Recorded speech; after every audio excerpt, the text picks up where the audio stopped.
Betty Ann Biscaglia was born on November 7, 1947, in Eastchester, New York. She was raised in a strict, traditional Roman Catholic household.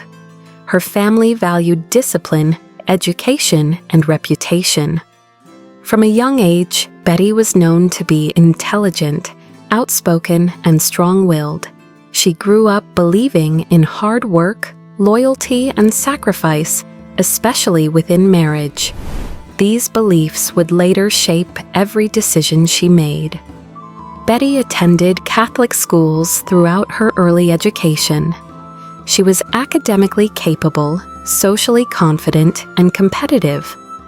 Friends described her as ambitious, emotional, loyal to a fault, easily hurt by rejection. She believed deeply in the idea of marriage as a lifelong commitment. Failure was not an option in her world. Betty later attended the University of Notre Dame, one of the most prestigious Catholic universities in the United States.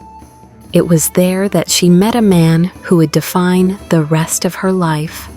Miss Broderick III was born on September 26, 1944, into an Irish Catholic family.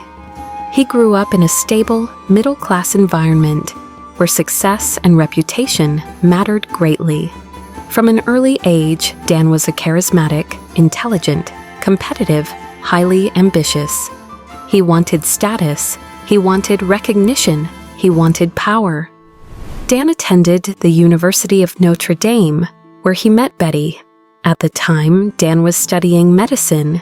He had big dreams, but very little money. Betty became his emotional and financial support system.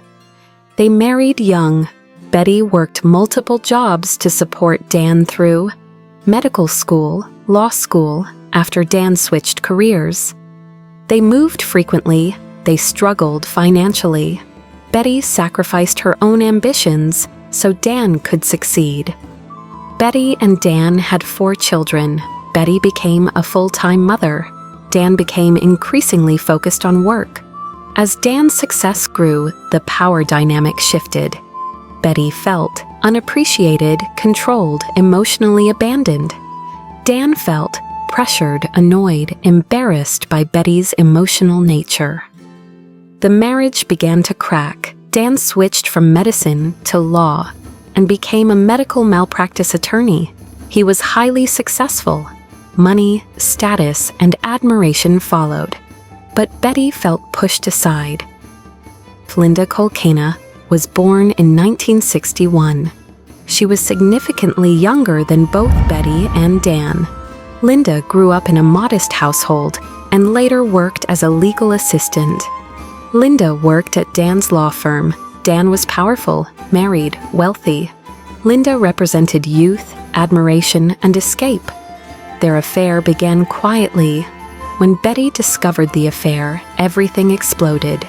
Linda became the symbol of betrayal. To Betty, Linda wasn't just another woman.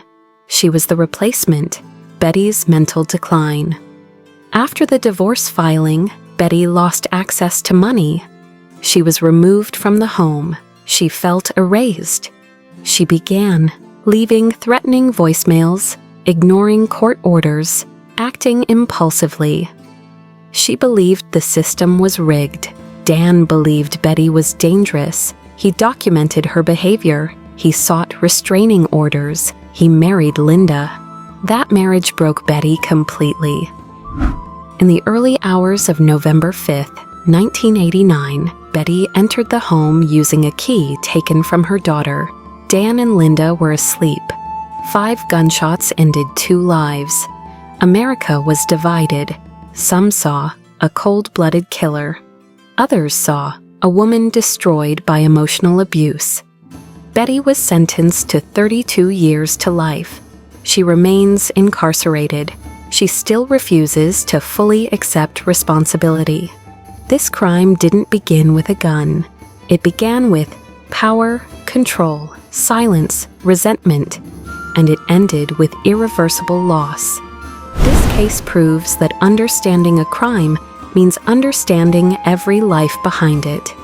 If you want more deep-dive true crime documentaries that explore the psychology, history, and choices behind real cases, subscribe, like, share, and turn on notifications.